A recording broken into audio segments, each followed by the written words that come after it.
Монголын иргэнлэх цагийг элбэгдэрч бүгд найрамдах Чех улсын Праг хотод төрийн ажилт хийхээр дагалдан яваа төлөөлөгчтэй хамт хүрэлцэн очлоо. Өнөөдрийн төсвийн байнгын орны хуралдааны дараа улсын хурлын чуулган чуулганаар төсвийн доктортой байдлын тухай нэмэлт өөрчлөлт оруулах тухай Монгол Улсын нэгдсэн төсвийн 2015 оны төсвийн хүрээний мэдээлэл болоод 2016-аас 17 оны төсвийн төсөөллийн тухай хуулиуд өөрчлөлт оруулах тухай хуулиудыг хэлцэх юм а. Улсын хурлын ардчилсан намын бүлгийн хуралдаанд улсын хурлын дарга ерөнхий сайднаар мэдээлэл хийсэн байна. Мөн эдийн засгийн түвшинлийн тухай болон төсвийн тодогдлын асуудлаар ярилцжээ. Улсын хурлын ардчилсан намын дэд дарга Одон Туяа 2012 онд хөгжлийн банкыг байгуулахдаа тус банкар санхүүжүүлэх төсөл арга хэмжээг улсын төсөвд суутахгүйгээр явж байсан.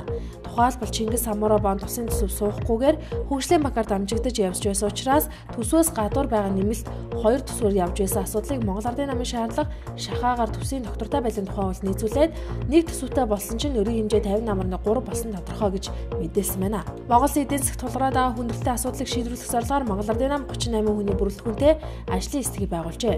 Ажлын хэсэгт улсын хурлын Монгол Ардын намын бүлгийн 25 гишүүн, 6 сайд, 7 дэд сайд багтсан байна. Ирэх 6 дугаар сарын 30-нд дэлхийн цагт буюу бидний эргэлж байгаа цагт 1 секундыг нэмэхээр болсон байна. Учир нь дэлхийн тэнхлэг эргэлтийг ашиглах төвөөс ажиглалт явуулж, ийхүү дэлхийн нийтээр цагийг 1 секундээр нэмэхээр болжээ.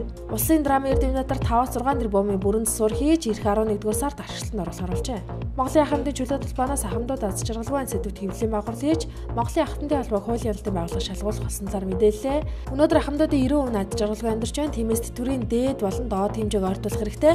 Хамгийн багадаа л тэтгэврийн доод хэмжээ 350 мянган төгрөг болох шаардлагатай гэдгийг улсын хурлд мэдэгдээд байгаа гэж тус албаны тэргүүн баасан мэдгдлээ.